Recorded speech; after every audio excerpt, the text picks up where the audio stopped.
قیامت کے دن میں نہیں ہوتا۔ حدیث پاک ہے، خلاصتاً مفہوم عرض کر رہا ہوں کہ قیامت کا دن ہوگا، اللہ کی بارگاہ میں ایک شہید کو لایا جائے گا، شہید کو جس نے اپنی جان دین کی خاطر لٹائی ہوگی، میدان جنگ میں مارا گیا ہوگا، تو اسے اللہ کی بارگاہ میں لایا جائے گا اور پوچھا جائے گا کہ تمہیں جان کی عظیم نعمت دی تھی، زندگی دی تھی، تم نے اس کا شکر کیسے ادا کیا؟ وہ عرض کرے گا مولا تیرے دین کی سربلندی کے لیے، بھلائی کے لیے، اقامت کے لیے میں نے جہاد کیا، حتیٰ کہ جہاد کرتے کرتے اپنی جان لٹا دی، جام شہادت نوش کر لیا۔ تو اللہ رب العزت کی بارگاہ سے پکار آئے گی کہ لوگ تو واقف نہیں ہیں تیری نیت سے، میں تو جانتا ہوں، مقصود یہ تھا کہ لوگ تجھے بہادر کہیں، شجاع کہیں، مجاہد کہیں، اور جنگ سے کامران واپس لوٹو فتح و کامیابی کے ساتھ، تو لوگ تمہیں غازی کہیں، اور جان چلی جائے تو تب بھی شہادت کا مرتبہ ہے۔ یعنی یہ سارا کچھ بنیادی طور پر لوگوں سے نیک نامی حاصل کرنے کے لیے کیا، سو وہ تجھے ملی، لوگوں نے تیری عزت کی، قدر افزائی کی، وہ جو کچھ تو نے چاہا دنیا میں مل گیا۔ آج قیامت کے دن تیرے لیے ہماری بارگاہ میں کوئی صلہ نہیں ہے، اور فرشتوں سے کہا جائے گا اور وہ اسے منہ کے بل گھسیٹتے ہوئے دوزخ میں لے جائیں گے۔ یہ ایک طبقہ ہوگا۔ پھر ایک اور طبقہ ہوگا، اس کو لایا جائے گا جس کو اللہ نے بے حساب مال و دولت، ثروت اور وسائل سے نوازا ہوگا۔ اس سے پوچھا جائے گا کہ تمہیں مال و دولت دیا، دوسروں سے زیادہ وسائل دیے، تم نے اس کا کیا شکرانہ ادا کیا؟ وہ کہے گا کہ میں نے تیری راہ میں خرچ کیا، تیرے بندوں پر خرچ کیا، لوگوں کی ضرورتیں پوری کی۔ تو اللہ رب العزت اس سے بھی یہی کلام کریں گے کہ ہم تیری نیت، تیرے ارادے اور تیرے سینے میں اور تیرے دل و دماغ میں گزرنے والے خیالات سے واقف ہیں۔ یہ سارا کچھ اس لیے کہا کہ لوگ تجھے غنی کہیں، لوگ تجھے سخی کہیں، لوگ تجھے بندہ پرور کہیں، لوگ تیری عزت کریں، تیرے سامنے جھکے، جدھر سے گزرے لوگ تجھے احترام کی نگاہ سے دیکھیں۔ وہ جو کچھ تو نے چاہا وہ پا لیا، وہ مل گیا دنیا میں۔ آج تیرے لیے بھی ہمارے پاس کوئی بدلہ، کوئی اجرت نہیں ہے کہ جو تیرا مقصود تھا وہ دنیا میں مل گیا، اسے بھی چہرے کے بل گھسیٹ کر دوزخ میں پھینک دیا جائے گا۔ پھر ایک شخص کو ایک طبقے کو لایا جائے گا، علماء کے طبقے میں سے، جنہیں اللہ نے علم عطا کیا۔ ان سے پوچھا جائے گا کہ تمہیں علم کی نعمت دی، دوسروں سے زیادہ تمہیں فراخی دی، وسعت دی، تمہیں ذہن رسا عطا کیا، علم کے دروازے تم پر کھولے، علم سیکھنا آسان کر دیا، اور تمہیں تمہاری محنت سے اور تمہارے طلب سے بڑھ کر عطا کیا، تو کیسے اس کا شکرانہ ادا کیا؟ وہ عرض کریں گے مولا میں نے تیرے دین کی تعلیم دی، لوگوں کو تیرا دین سکھایا، لوگوں تک تیرے دین کے احکام پہنچائے، تعلیم و تربیت کا کام کیا، قرآن سکھایا، حدیث سکھائی، سارا کچھ سکھایا۔ اللہ رب العزت ان سے بھی فرمائے گا کہ ہم تیری نیت سے واقف ہیں، یہ سارا کچھ اس لیے کیا کہ لوگ تیری عزت کریں، تیرے ہاتھ چومیں، تیرے علم کی عظمت کا، وسعت کا، تیرے پاس بے بہا علم ہے اس کا اعتراف کریں، عزت کریں، تعظیم کریں۔ وہ جو کچھ تو نے چاہا دنیا میں پا لیا، اب آج تیرے لیے ہمارے پاس کوئی بدلہ نہیں ہے، سو اسے بھی چہرے کے بل گھسیٹ کر دوزخ میں پھینک دیا جائے۔ یہ بات میں نے اس ضمن میں عرض کی کہ ہم بہت سارے کام کرتے ہیں نیک نامی کے، بظاہر اچھے کام ہوتے ہیں، مگر مقصود یہ ہوتا ہے کہ اس میں میری بلے بلے ہو جائے، واہ واہ ہو جائے، اور مجھے لوگ ایسا جانیں، میں ایسا کہلاؤں، میں ایسا کہلاؤں۔ وہ کسی نے بزرگ سے پوچھا کہ میں سکون چاہتا ہوں، انہوں نے کہا میں کو نکال دو، سکون مل جائے گا، میں کو نکال دو۔ یہ میں ہے جس نے سارے احوال زندگی کو تباہ و برباد کیا ہوا. یہ میں ہے جو افراد سے لے کر قبیلوں تک اور معاشروں سے لے کر قوموں تک کے درمیان میں نزاع، جھگڑے اور فساد اور جنگ و جدال کا باعث بنتی ہے. کبھی وہ میں فرد میں ہوتی ہے، کبھی وہ میں قوم، قبیلے اور معاشرے میں ہوتی ہے. آپ دیکھتے ہیں نا، کبھی کوئی فرد کہتا ہے، ذرا سی کسی کے ساتھ کوئی ان بن ہو جائے تو ہم کہتے ہیں تم مجھے جانتے، ماں سیاڑنا نہیں ہے. یہ میں بول رہی ہے، میں بول رہی ہے. اور کبھی ہم بطور قبیلے کے کہتے ہیں کہ ہم فلاں قوم سے ہیں، میں ملک ہوں، عوان ہوں، میں جٹ ہوں، میں گجر ہوں، میں فلاں ہوں فلاں ہوں. تمہیں پتہ نہیں ہمارے قبیلے کا. اور ہم اپنی قبائلی اور برادری کی نسبت پر فخر اور تفاخر کرتے ہیں، اظہار کرتے ہیں کہ میں فلاں نسل اور فلاں قبیلے سے ہوں. اسی طرح کبھی قوموں کے درمیان بھی ہوتا ہے، قوموں کے درمیان کہ ہم فلاں ملک کے ہیں، ہماری یہ صلاحیتیں، ہم اس سے جھگڑا، نزاع اور معاشرے میں فساد پھیلتا ہے، فساد. اب سوال یہ ہے کہ زندگی میں زندہ رہتے ہوئے کس طرز عمل کو اپنایا جائے کہ جس سے انسان عزت کے ساتھ زندگی بھی گزار سکے اور مقصود زندگی کو پا کر اس دنیا سے کامیاب چلا بھی جائے. زندگی بھی عزت سے گزارے، عزت سے، ذلت کے ساتھ نہیں. دین آپ کو ذلت کی طرف نہیں لے کے جاتا، معاذ اللہ. دین آپ کو محرومی اور محتاجی کی طرف نہیں لے کر جاتا. دین عزت کا نام ہے، دین غنا کا نام ہے، دین سخا کا نام ہے، دین وفا کا نام ہے، دین حیا کا نام ہے. ان چیزوں کا نام دین ہے. تو ان ساری چیزوں کے ساتھ اس طرح زندگی گزرے کہ اللہ کی بارگاہ سے کامیابی اور رضا کی سند مل جائے. اس کے لیے ہمارے سامنے خود اللہ نے جو رول ماڈل رکھا ہے، رول ماڈل، وہ تاجدار کائنات صلی اللہ علیہ وسلم کی ذات اور حضور کی حیات مبارکہ ہے. آقا کی ذات اور حضور کی حیات. ذات سے مراد حضور کی شخصیت ہے اور حیات سے مراد آقا کی سیرت ہے. تو حضور کی شخصیت مبارکہ اور آقا کی سیرت مطہرہ، ان دونوں کو اللہ رب العزت نے امت مسلمہ کے لیے بالخصوص اور تمام عالم انسانیت کے لیے بالعموم وہ نمونہ عمل، وہ مینارہ نور، وہ رول ماڈل اور سر سے لے کر پاؤں تک از اول تا آخر آئیڈیل قرار دیا. انسانی زندگی میں اگر کسی ایسی ذات کو آئیڈیل بنایا جا سکتا ہے کہ جس سے دنیا میں بھی کامیابی کی ضمانت ملے اور آخرت میں بھی کامیابی کی ضمانت ملے، جس سے انسان کے فکر و شعور کے تقاضوں کی بھی تکمیل ملے اور انسان کے جذبات کی بھی تسکین ملے، یہ سب کچھ پوری کائنات میں اگر کسی ایک جگہ پر یکجا دیکھنا چاہتے ہیں تو اس کے لیے ہمیں ذات رسالت مآب صلی اللہ علیہ وسلم کی طرف رجوع کرنا ہے. حضور کی ذات و سیرت صرف 1400 سال کے پہلے اس گزرے ہوئے عرب معاشرے کے لیے ہی نہیں، آج کے مہذب، متمدن اور انتہائی ترقی یافتہ زمانے میں بھی انسانیت کے لیے حقیقی رول ماڈل ہے. یہ ایک بنیادی تھیم ہے جسے ہم سمجھنا چاہتے ہیں.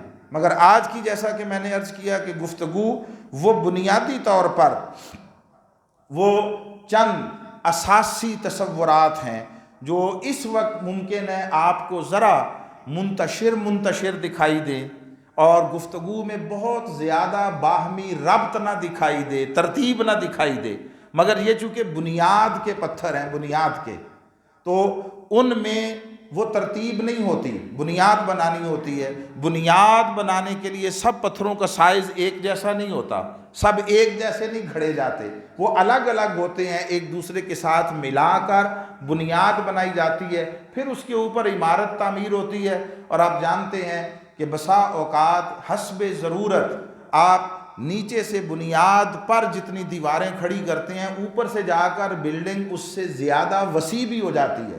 اب 4-4 5-5 فٹ چاروں طرف جو ہے وہ شیڈ نکالتے ہیں, ان سب کا وزن اسی بنیاد پر ہوتا ہے. تو آج کی جو ہماری گفتگو ہے یہ تھوڑی سی بکھری سی الگ الگ کانسیپٹس ہیں کچھ جو آپ تک پہنچا رہا ہوں. یہ بنیاد اصلاً وہ بنیاد کے پتھر ہیں. جو پہلی شے جس کے لیے ہم یہ کر رہے ہیں وہ یہ ہے کہ آج زندگی کے جائز اور ناجائز ہر طرح کے تقاضے, زندگی کی ضرورتیں ہیں, تقاضے ہیں.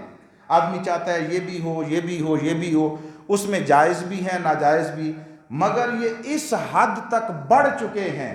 دوسرے لفظوں میں انسان اپنی خواہشوں کا اس قدر اسیر ہو چکا ہے کہ خواہشیں اس پر غالب آ گئی ہیں, اور ہم خواہش کی طلب میں جو حاصل ہے اس کو نظر انداز کر بیٹھے. ہمیں یہ دکھائی دیتا ہے فلاں کے پاس فلاں کے پاس فلاں کے پاس یہ کچھ ہے, میرے پاس نہیں ہے. ہماری نگاہ اس طرف نہیں جاتی کہ بہت کچھ میرے پاس ایسا ہے جو معاشرے میں سینکڑوں ہزاروں کے پاس نہیں ہے. ہم خواہش کے پیچھے بھاگتے ہوئے حاصل کو نظر انداز کر کے ناشکری کے مرتکب ہو رہے ہیں. ہم اس ناشکری سے کیسے نکل سکتے ہیں اور حاصل کی لذت سے اطمینان کیسے پا سکتے ہیں, اس کے لیے ہمارے سامنے بہترین نمونہ عمل آقا علیہ السلام کی ذات اقدس ہے. ہماری ہر گفت جو بات ہے اس کا رخ حضوری کی طرف ہوگا. بس وہ جو بے بسی ہے, خواہشوں کے پورا نہ ہونے کے سبب سے بے چارگی ہے, اس سے انسان اندر سے ٹوٹ رہا ہے, اندر سے شکستہ ہو رہا ہے. اور صورتحال یہ ہے کہ علم بڑھتا جا رہا ہے, کتابیں زیادہ ہوتی چلی جا رہی ہیں, لائبریریاں کتابوں سے بھری جا رہی ہیں, مگر انسان کا دل ہے کہ سکون سے خالی ہو رہا ہے. آقا علیہ السلام کی صحبت و مجلس میں رہنے والے صحابہ, انہوں نے بہت زیادہ کتابیں نہیں پڑھی تھیں. جس نے مکمل اکتساب فیض بھی کیا ایک ہی کتاب پڑھی تھی, ایک ہی. آقا علیہ السلام نے ایک ہی کتاب پڑھائی تھی, جانتے ہیں نا کون سی؟ قرآن. کون سی؟ قرآن. ایک ہی کتاب پڑھی تھی. بعض ایسے تھے جنہوں نے وہ پوری بھی نہیں پڑھی, بعض نے چند آیتیں پڑھی اور اس حال میں دنیا سے چلے گئے. مگر وہ جتنا انہوں نے پڑھا وہ خالی پڑھا نہیں تھا, اندر اتار لیا تھا, جذب کر لیا تھا, اس کی تعلیمات کا عملی نمونہ بن گئے تھے. سو وہ طبقہ قرار پائے یہ لوگ سارے مل کر جن کے لیے اللہ فرما رہا ہے رضی اللہ عنہم ورضوا عنہ. یہ وہ ہیں کہ جن سے اللہ راضی ہو گیا اور یہ اللہ سے راضی ہو گئے. یہ کتنی بڑی سند ہے, کتنی بڑی. جن لوگوں کے لیے اولاً جس طبقے کے لیے یہ سند آئی ہے انہوں نے زمانے کی سینکڑوں ہزاروں کتابیں نہیں پڑھی تھیں, انہوں نے ایک ہی کتاب زیادہ سے زیادہ پڑھی تھی. مگر اس کتاب کو پڑھتے ہوئے ان کے سامنے کتاب پہنچانے والے بلکہ کتاب بن کر دکھانے والے پیکر عمل کا نمونہ زندگی تھا. سو وہ کتاب کو پڑھتے تھے, اسے تکتے تھے, اور اسے تکتے تھے, کتاب کو سمجھتے تھے. بس یہ جو کچھ ہوا اس نے انہیں اس دنیا انسانیت کا ابد تک وہ سب سے اعلیٰ اونچا طبقہ بنا دیا. بعد والوں کے پاس آج تک علوم و فنون کے اعتبار سے نالج زیادہ ہے, نالج زیادہ ہے. علم وسیع ہو گیا, علم کی شاخیں بنتی چلی گئیں, پھر ہر شاخ اپنی جگہ مستقل ایک علم بنتا چلا گیا, سبجیکٹس بنتے گئے, علم و فنون وجود میں آتے گئے. مگر اس کے باوجود جس اعلیٰ مرتبے پر وہ پہنچے ہیں کوئی اس کی گرد راہ کو نہیں پا سکتا. سبب کیا تھا کہ انہوں نے اس نمونہ عمل کو دیکھ کر اس کتاب کی تعلیمات کے مطابق خود کو ان کے سانچے میں ڈھال لیا تھا. ہمیں اس طرف متوجہ ہونے کی ضرورت ہے. سو علم وہی ہے, یاد رکھیے, کہ جو عمل میں ڈھل کر دوسروں کے لیے نفع بخش بن جائے. علم نافع نفع پہنچانے والا علم، جس نے علم حاصل کیا ہے اسے لذت دیتا ہے، اس کے لیے علم لذیذ ہے۔ جن کو پڑھنے کا، مطالعے کا شوق ہے، کتاب کا شوق ہے، وہ جانتے ہیں اچھی کتاب مل جائے تو کیسے ایک لذت اور سرور ملتا ہے۔ بچے کہانیوں کی کتابیں پڑھتے ہیں، انہیں اپنی پسند کی کوئی کہانی کی کتاب مل جائے تو لے کر کیسے خوشی کا اظہار کرتے ہیں، جیسے دولت مل گئی۔ بڑے لوگ، انہیں ڈائجسٹ پڑھنے کا بعض کو شوق ہوتا ہے، وہ پورا مہینہ انتظار کرتے ہیں، جب شمارہ ہاتھ میں آتا ہے تو لے کر ایک عجیب سرور کی، لذت کی کیفیت ہوتی ہے۔ اس میں آخر کچھ پڑھتے ہیں، وہ علم ہی ہوتا ہے نا، جس نوعیت کا بھی ہو، اس کی نوعیت سے تعلق نہیں ہے۔ تو علم پڑھنے والے کو لذت دیتا ہے، پڑھنے والے کے لیے علم لذیذ ہے۔ یہ مفید تب بنتا ہے جب نافع بن کر دوسروں کا بھلا کرنے پر لگا دے۔ جو علم آپ کو دوسروں کے بھلے پر نہیں آمادہ کرتا، وہ علم نہیں ہے، وہ معلومات کا ایک ڈھیر ہے۔ معلومات کا، وہ فقط، جیسے بہت ساری چیزیں ہوتی ہیں، معلومات ہوتی ہیں، آدمی کو اس سے فائدہ کوئی نہیں ہوتا، تو وہ علم جو نفع نہ پہنچا سکے، وہ معلومات کا ایک ڈھیر ہے جس پر کوئی بیٹھا ہے یا جسے کوئی جھولی میں ڈال کر بیٹھا ہے۔ سو علم کو علم نافع بنانے کے لیے وہ عمل میں ڈھلنا ضروری ہے، اور عمل کیسا ہو، اس کے لیے سیرت رسالت مآب صلی اللہ علیہ وآلہ وسلم، آقا کی ذات و شخصیت اور حضور کی سیرت و اسوہ، یہ آئیڈیل ہے۔ پھر اب ایک بڑی اہم شے ہے، اور وہ یہ ہے کہ اسلام میں داخل ہونے کے بعد یا اسلام پر پیدا ہونے کے بعد اگر کوئی یہ دعویٰ کرتا ہے کہ وہ دوسروں پر فوقیت رکھتا ہے، فضیلت رکھتا ہے، تو اس سے بڑا گمراہ کن خیال کوئی نہیں۔ جو آپ کی میں کو نہ مٹا سکے اور آپ کو دوسروں سے آپ کی نگاہ میں برتر و اعلیٰ دکھائے، وہ علم نہیں ہے، وہ ظلم ہے جو آپ نے خرید کر اپنی جھولی میں ڈال لیا ہے، جسے آپ نے اپنے کندھوں پر بسا لیا ہے۔ اپنی فضیلت کو فضیلت کے دور پر بیان کرنا، یہی فضیلت کی نفی ہے۔ آپ نے گویا دروازہ بند کر دیا فضیلت کا اپنے لیے، جو یہ سمجھتا ہے کہ میں صاحب فضیلت اور صاحب فوقیت ہوں۔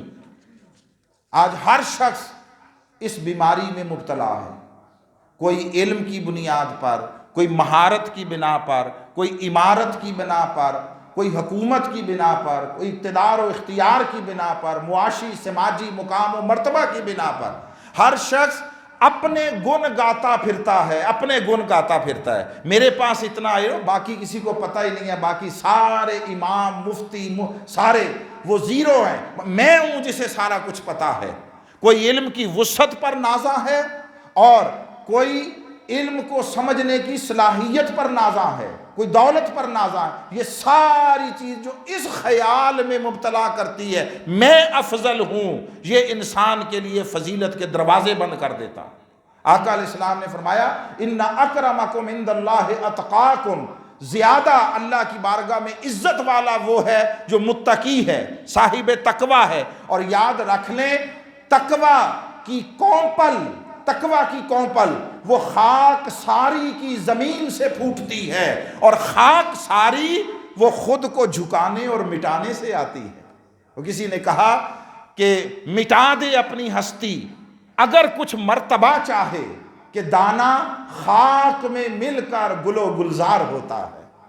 وہ بیج آپ اسے بڑی اچھی عمدہ خوبصورت شیشی میں ڈال کر رکھ لیں، فریج میں رکھ دیں، فریزر میں رکھ دیں، یہ تو ممکن ہے وہ خراب نہ ہو، سالوں تک خراب نہ ہو، مگر اس سے کچھ آپ کو نکلتا نظر نہیں آئے گا۔ وہ بیج فصل میں اور پھل پھول میں بدلتا نظر نہیں آئے گا، تبھی بدلے گا جب اسے زمین میں ڈال دیا جائے گا جہاں تاریکی ہے۔ وہ بیج خود مٹ جائے گا، فنا ہو جائے گا، مگر اس فنا سے وہ بقا پھوٹے گی جو معاشرے کو معطر کر دے گی۔ ہم اس فنا کی لذت سے واقف نہیں ہیں۔ فنا کی لذت سے واقف نہیں ہے۔ یاد رکھیے انا صرف اسی کو زیب دیتی ہے۔ انا عربی کا لفظ ہے جس کا معنی ہے میں، انا فلان، میں فلاں۔ انا صرف رب کو زیب دیتی ہے، بندوں کے لیے بقا کا راستہ فنا کے دروازے سے گزرتا ہے۔ جو فنا ہونا نہیں جانتا اسے بقا کا راز نصیب نہیں ہوتا، اسے بقا کی سمت سمجھ نہیں آتی۔ منزل تو بڑی دور کی بات ہے، بقا ہے کس طرف وہ رخ نہیں پتا چلتا جب تک ہستی فنا کے دروازے سے اور فنا کے مرحلے سے نہ گزرے۔ اب ہمارا عجیب معاملہ ہے کہ ہم اپنی ہستی کو مٹائے بغیر، اپنی ذات کی نفی کیے بغیر مرتبہ چاہتے ہیں۔ دیکھیے آج بچہ ہے وہ بھی 2 + 2 4 کے سوا کوئی اور ماننے کو تیار نہیں ہے۔ نتیجہ تو جس طرح ہماری اس مادی ظاہری زندگی کے کچھ قواعد و ضوابط ہیں، میتھمیٹیکل، سائنٹیفک، اسی طرح روحانی زندگی کے بھی ہیں، اس کے بھی اصول ہیں، مگر ہم چونکہ اس دنیا میں داخل نہیں ہوئے ہوتے، اس وادی میں قدم نہیں رکھا ہوتا، اس لیے ہمیں نہ اس کے نشیب و فراز کا پتہ ہے، نہ اس کے ماحول اور آب و ہوا کا پتہ ہے۔ جو اس طرف جائے تو اسے پتہ چلے نا۔ یہ دیکھیں معاشرے میں مختلف حصے ہوتے ہیں آبادیوں کے، ہر کمیونٹی کے، ہر لوکیلٹی کے، ہر اس معاشرتی جز کے اپنے اپنے تقاضے ہوتے ہیں۔ یہاں زندگی گزارنے کا ایک اپنا ڈھب ہے۔ پھر آپ ادھر سے آگے چلے جائیں، آپ بیریا میں چلے جائیں، وہاں کا اپنا مختلف اسلوب آپ کو ملے گا۔ DHA میں چلے جائیں، آپ کو وہاں کا مختلف اسلوب نظر آئے گا۔ مگر ادھر اس کے ساتھ ساتھ دوسری طرف جھگیوں پر مشتمل آبادیاں بھی ہیں، وہاں بھی انسان بستے ہیں، وہاں بھی زندگی پروان چڑھتی رہتی ہے، زندگی کے نئے مظاہر وجود میں آتے رہتے ہیں، مگر ہر ایک جگہ کے طور طریقے مختلف ہیں۔ اسی طرح اس ظاہر کی زندگی کے اپنے طور طریقے ہیں، باطن کی زندگی کے اپنے طور طریقے ہیں۔ ظاہر کی زندگی اہل ظاہر سے سیکھنا پڑے گی، اس کے طور طریقے۔ باطن کی زندگی اور اس کی پرورش، اس کے لیے اہل باطن کی طرف جانا پڑے گا۔ مگر وہ ایک ذات جہاں ظاہر و باطن سب مجمع البحرین کی طرح یکجا ہیں، جس کے قدموں سے ظاہر کی اصلاح سے لے کر کامیابی اور باطن کی اصلاح سے لے کر کامیابی تک کے سارے چشمے پھوٹ رہے ہیں، وہ ایک ذات تنہا ذات رسالت مآب صلی اللہ علیہ وسلم۔ کوئی ظاہر کو سنوارنا چاہے، کوئی فقط اس دنیا کو سنوارنا چاہے، اس دنیا کی کامیابی چاہے، اس کے لیے بھی خیرات در مصطفیٰ سے بٹ رہی ہے۔ کوئی باطن کی زندگی چاہے، کوئی روحانیت چاہے، کوئی للہیت چاہے، کوئی قرب خدا چاہے، اس کے لیے بھی سب سے اعلیٰ چشمہ اس کائنات میں وہ ذات رسالت مآب صلی اللہ علیہ وآلہ وسلم کی دہلیز سے پھوٹتا ہے۔ حاضرین محترم، اب اس ذات کی طرف ہم رجوع کرنا چاہتے ہیں۔ یہ بڑی اہم بات ہے، بڑی اہم بات، کہ ہم تلاش حقیقت چاہتے ہیں، ہمیں حقیقت سمجھ آ جائے۔ اب یہ ساری ایک ہی چیزیں ہیں، خواہ حقیقت کی تلاش کے لیے یاد رکھیے کسی حقیقت آشنا کی طرف جانا پڑے گا، کسی حق آگاہ سے اور حق شناس سے رابطہ کرنا پڑے گا۔ آپ خواہ کوئی چیز خریدنا چاہتے ہیں، خواہ کوئی کاروبار کرنا چاہتے ہیں، تو اس شعبے کے لوگوں سے رابطہ کرنا پڑے گا۔ آپ نے کپڑا خریدنا ہے تو سبزی کی دکان سے نہیں ملے گا۔ آپ نے سونا خریدنا ہے تو وہ آپ کو لوہار سے نہیں ملے گا۔ جو شے خریدنا چاہتے ہیں، آپ فرنیچر خریدنا چاہتے ہیں، فرنیچر خریدنا تو کتابوں کی دکان پر نہیں جائیں گے۔ جو شے خریدنا چاہتے ہیں، پانا چاہتے ہیں، اسی شعبے کے آدمی کے پاس جانا چاہیں گے اور وہیں سے ملے گا۔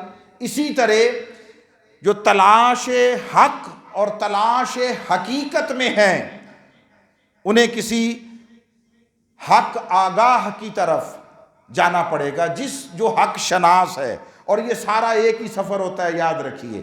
تلاش حقیقت ہو، تلاش حق آگاہ ہو، تلاش صاحب زماں ہو، یا محرم اسرار کی تلاش ہو، یہ ایک ہی ہے، یہ ان کا سودا ہے، ان کا سودا۔ یہ انسانی وجود دو چیزوں کا مرکب ہے، جسم اور روح۔ جسم کی بھی ضروریات ہیں، روح کی بھی ضروریات ہیں، اور اصول یہ ہے، اصول جو شے جہاں سے آئی ہے، جو اس کا اوریجن ہے، اس کی ضرورتیں بھی وہاں سے آئیں گی، اس کی تکمیل کا سامان بھی وہاں سے آئے گا۔ جسم مٹی سے بنا ہے، خاکی ہے، اس کی ساری ضرورتیں اور اس کے سارے تقاضے مٹی سے پورے ہوں گے۔ آپ جو کچھ کھاتے پیتے ہیں، بولیے کہاں سے آتا ہے؟ مٹی سے۔ آپ جو پہنتے ہیں یہ کہاں سے آتا ہے؟ مٹی سے۔ آپ جن گھروں میں رہتے ہیں ان گھروں کو بنانے کا سامان کہاں سے آتا ہے؟ مٹی سے۔ تو یہ جسم کی ضرورتیں، جسم مٹی سے ہے، مٹی سے پوری ہوتی ہیں، اور یاد رکھیے یہ پلٹ کر بھی ادھر ہی جاتا ہے، جو شے جہاں سے آئی ہے پلٹ کر ادھر ہی جائے گی۔ عربی میں کہا جاتا ہے کلو اشیاء یرجع الی اصلہ، ہر شے اپنی اصل کی طرف پلٹتی ہے۔ تو جسم مٹی سے آیا ہے، مٹی میں جائے گا۔ روح مٹی سے نہیں آئی، روح ادھر حریم ناز سے آئی ہے، روح حضور الہ سے آئی ہے۔ یسألونک عن الروح، آپ سے پوچھتے ہیں روح کیا ہے؟ قل الروح من امر ربی، آپ فرما دیجئے روح میرے رب کا امر ہے۔ تو یہ حضور الہ سے آئی، اس کا سامان بقا ادھر سے آئے گا، اس کی غذا ادھر سے آئے گی۔ اس کی غذا کیا ہے؟ اس کی غذا قرب الہی ہے، اس کی غذا ذکر الہی ہے، محبت الہی ہے۔ اس کے لیے ہمارے پاس وقت نہیں ہے۔ ہماری ساری زندگی جسم کو پالنے، جسم کی ضرورتیں پوری کرنے اور جسم کو سنوارنے میں لگی رہتی ہیں۔ اب وہ کسی نے ایک بڑی خوبصورت بات کہی کہ ہم میں سے ہر شخص غیر یقینی حالات کا رونا روتا رہتا ہے۔ حالات بڑے غیر یقینی ہیں، معاشرے میں یہ ہے وہ، ایسا ہے نا؟ مگر کیا جملہ ہے کہ غیر یقینی حالات پر بولنے والے، تقریریں کرنے والے کتنے یقین کے ساتھ کتنے عمدہ اور مضبوط مکان تعمیر کرتے رہتے ہیں۔ صورتحال غیر یقینی ہے کہ پتہ نہیں کل کیا ہوگا، اور ہم رہائش گاہیں، مکان، اسباب 100 سال کے کتنے یقین سے اکٹھے کرتے رہتے ہیں۔ اسی کا نام عملی منافقت ہے۔ یہ فکری منافقت میں بھی آتا ہے، فکری منافقت میں بھی، کہ ہر وقت صورتحال غیر یقینی ہے مگر سامان ایسے جمع کر رہے ہیں کہ جیسے سدا ہمیشہ رہنا ہے۔ وہ حضرت نوح علیہ السلام کے پاس کوئی خاتون آئی اور اس نے کہا کہ میرے بچے کم عمری میں فوت ہو جاتے ہیں، تو دعا کریں کہ ان کی عمر اچھی ہو جائے، میں ان کی جوانی اور شباب اور جوبن دیکھوں۔ کہا بی بی کتنے کی عمر میں مر جاتے ہیں؟ انہوں نے کہا کوئی 100 سال کی عمر میں، کوئی 150 سال کی عمر میں مر جاتا ہے، میں ان کی جوانی نہیں دیکھ پاتی۔ تو انہوں نے فرمایا بی بی وہ امت بھی آنے والی ہے جس کی کل عمریں اس سے کم ہوں گی، 50 60 70 80 100 سال کل عمریں ہوں گی۔ اس بی بی نے تعجب سے پوچھا تھا پھر وہ لوگ رہنے کے لیے گھر بنائیں گے؟ جن کی عمریں اتنی کم ہوں گی وہ رہنے کے لیے گھر بنائیں گے؟ تو حضرت نوح نے فرمایا تھا وہ ایسے گھر بنائیں گے اور ایسے اسباب جمع کریں گے کہ ان کو دیکھ کر، اسباب کو، گھروں کو، عمارات کو دیکھ کر لگے گا کہ انہوں نے کبھی مرنا ہی نہیں ہے، یہ سدا یہاں رہیں گے۔ آج وہ زمانہ ہم دیکھ رہے ہیں۔ جو بات عرض کرنا چاہتا ہوں یہ نہیں کہ اسباب سے قطع تعلق کر لیا جائے، اسباب کو چھوڑ دیا جائے، نہیں۔ مومن اسباب سے قطع تعلق نہیں کرتا۔ اسلام رہبانیت کا دین نہیں ہے، ترک دنیا کا دین نہیں ہے، مگر یہ بھی پیش نظر رکھنا چاہیے کہ یہ ترک دنیا کا دین بھی نہیں ہے تو ساتھ غرق دنیا کا دین بھی نہیں ہے۔ نہ دنیا ترک کر دینے کی تعلیم دیتا ہے اور نہ نرا دنیا میں غرق ہو جانے کی تعلیم دیتا ہے۔ یہ کہتا ہے سارے اسباب اختیار کرو مگر تمہارا رابطہ ہر گھڑی مسبب الاسباب اور خالق الاسباب کے ساتھ رہنا چاہیے، یقین اس پر ہونا چاہیے، توکل اس پر ہونا چاہیے، بھروسہ اس پر ہونا چاہیے۔ ہماری ساری زندگی وہ ایسی ہی چیزوں میں گزر جاتی ہے۔ میں نے پہلے بھی ایک دفعہ عرض کیا تھا کہ ہماری نمازیں وہ ہماری زندگی میں تبدیلی نہیں لاتی۔ کیوں؟ کہ ہم ایک روٹین، ایک عادت ہے جو پوری کر رہے ہیں۔ عادت، عبادت ہوتی تو ایک نماز بھی پوری زندگی کو بدل کر رکھ دیتی، ایک نماز۔ بعض صحابی ایسے حال میں بھی دنیا سے گئے ہیں، انہوں نے ایک بھی فرض نماز نہیں پڑھی ہے۔ بھئی نماز فرض ہوئی اعلان نبوت کے 10 سال بعد جا کر شب معراج، تو جو اس سے پہلے گئے طبعی موت، شہادت کی موت، تو نماز تو کوئی نہیں پڑھی، مگر کیا ان کے مرتبے اور اللہ کی بارگاہ میں ان کی جو فضیلت اور قدر و منزلت ہے، کوئی اس کا انکار کر سکتا ہے؟ نماز کوئی نہیں پڑھی، روزہ فرض کوئی نہیں رکھا، حج کیا ہی نہیں، زکوٰۃ دی نہیں، عمرہ تک نہیں کیا۔ بھئی عمرہ بھی ہجرت کے بعد آقا علیہ السلام نے آ کر کیا ہے نا، اس سے پہلے تو عمرہ بھی نہیں تھا۔ تو انہوں نے ان میں سے کوئی عبادت نہیں کی، مگر اعلیٰ اونچے درجے کی فضیلتوں کے حامل تھے۔ اس کا سبب کیا تھا؟ اس کا سبب یہ تھا کہ انہوں نے دین کو رسم نہیں بنایا تھا، انہوں نے دین کو اخلاص بنایا تھا، اخلاص بنایا تھا۔ ہم 100 نمازیں پڑھتے ہیں، سرسری رات شب برات پہ لیلۃ القدر میں جاگتے ہیں، نفل پڑھتے نہیں تھکتے، تسبیح کرتے اسے ایک رات میں نہیں تھکتے، ایک رات میں تسبیح اور نوافل کا ڈھیر لگا دیتے ہیں، اور جب باہر نکلتے ہیں تو نکلتے ہوئے جو قدم مسجد سے باہر جاتا ہے اپنے قدم سے اس سارے ڈھیر کو لات مار کر جاتے ہیں، اس لیے کہ پھر سوچ رہے ہوتے ہیں کہ ہم نے کاروبار ہے، ملازمت ہے، کوئی شعبہ زندگی ہے، ہم نے پھر واپس جا کر فلاں کے ساتھ یہ 2 نمبری کرنی ہے، فلاں کے ساتھ یہ چکر بازی کرنی ہے۔ وہ خود ڈھیر لگا کر اسے پاؤں کی ٹھوکر سے اڑا کر اپنا سب کچھ، وہ ساری رات بیٹھ کر سوت کاتا اور صبح اپنے ہاتھ سے سارا برباد کر کے چلے گئے۔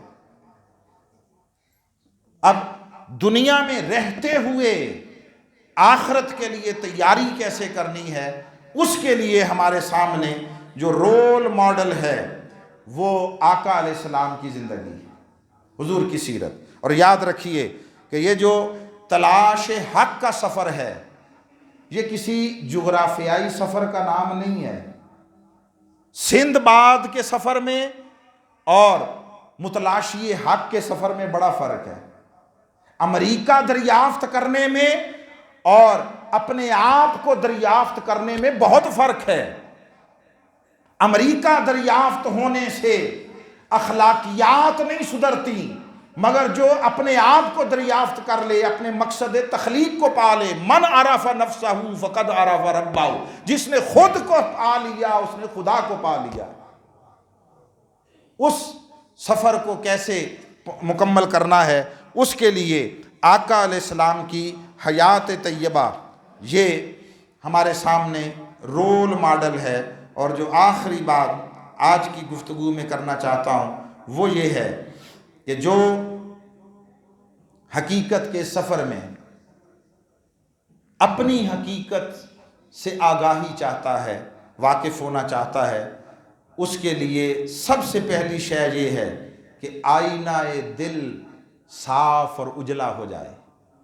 اور وہ کیسے ہوگا؟ کسی کے لیے نفرت، کسی کے لیے بغض، کسی کے لیے کدورت، حسد یہ نہ ہو۔ اپنے دل کو پاک کر لیں ہر کسی کی نفرت، عداوت، بغض و حسد سے، تو یہ گویا اس سفر کا آغاز ہو جائے گا۔ جتنا یہ آئینہ دل صاف ہوگا اتنا اس میں اس کا نور اور جلوہ وہ معجزن ہوگا۔ اور اللہ کا قرب، اچھا یہ بڑی عجیب بات ہے کہ قرب اللہ کا چاہیے اور ہم سمجھتے ہیں کہ وہ عرشوں پر کہیں دور بیٹھا ہے۔ علامہ اقبال نے کہا تھا کہ واعظ نے بٹھا رکھا ہے فراز عرش پر اسے، یعنی وہ عرش کی بلندیوں پر۔ خدا وہ کیا ہے جو بندے سے احتراز کرے، خدا وہ کیا جو بندے سے دور رہے۔ کمال ہے، وہ کہتا ہے میرے قریب بھی ہو جاؤ اور خود عرش پہ بیٹھا ہو، نہیں، وہ عرش پر جو اس کا ہونا ہے وہ اس کی عظمت کے سبب سے ہے، رہا اس کا احساس قربت، اس کو پیدا کرنے کے لیے فرمایا میں تمہاری رگے جہاں سے بھی قریب ہوں۔ مگر یہ ایک عجیب عجیب بات ہے کہ سجدہ یہاں کرو قرب وہاں نصیب ہو جاتا ہے، درود یہاں پڑھو قبول وہاں ہو جاتا ہے۔ جس نے اس راز کو پا لیا کہ فاصلے فاصلے نہیں ہیں، یہ تب راز آشکار ہوتا ہے جب بندوں کے ساتھ فاصلے مٹا دیے جائیں، بندوں کے ساتھ دوریاں ختم کر دی جائیں۔ جو جتنا بندوں کے قریب ہوتا چلا جائے گا تلاش حق کے سفر میں، اتنا رب سے قریب ہوتا جائے گا۔ جو بندوں کو سینے سے لگا لے، رب اسے اپنی رحمت کے سینے سے لگا لے گا۔ اور جو پانا چاہتے ہیں، آپ پانا چاہتے ہیں، حاصل کرنا چاہتے ہیں، یہ زندگی کے جو اسباق ہیں ان کے نچوڑوں میں سے ایک نچوڑ ہے۔ آپ جو پانا چاہتے ہیں، حاصل کرنا چاہتے ہیں، وہ بانٹنا شروع کر دیں۔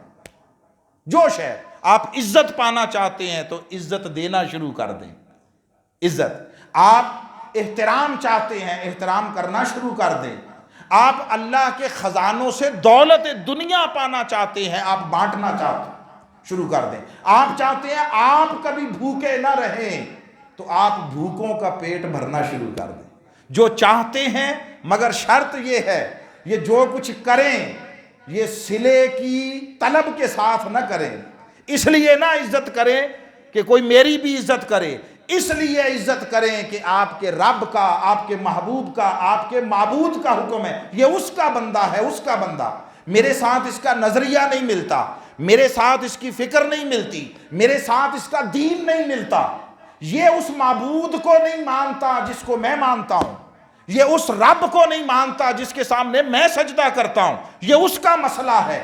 آپ کا مسئلہ اس کا عقیدہ، دین اور مذہب نہیں ہونا چاہیے، آپ کا مسئلہ فقط یہ ہونا چاہیے یہ میرے رب کا بندہ ہے، اسے میرے رب نے پیدا کیا، یہ اسی رب کی مخلوق ہے جس نے مجھے تخلیق کیا ہے۔ جس دن ہمارا ظرف ایسا ہو جائے گا، ہمارا طرز عمل ایسا ہو جائے گا، اس دن ہماری زندگیوں میں پھول کھلنے لگ جائیں گے، آسانیاں آ جائیں گی۔ اب اس کے لیے ہم لمحہ با لمحہ انشاءاللہ آقا علیہ السلام کی سیرت طیبہ، اور اس میں ہمارا فوکس رہے گا حضور کے اخلاق عالیہ پر۔ آقا کا لوگوں کے ساتھ کافر اور مومن کی تمیز کے بغیر جو مصطفیٰ کا انسانیت کے ساتھ طرز عمل تھا، وہ ہمارا فوکس پوائنٹ ہوگا۔ اللہ رب العزت ہمیں حضور کے ساتھ کامل تعلق محبت و اطاعت نصیب فرمائے۔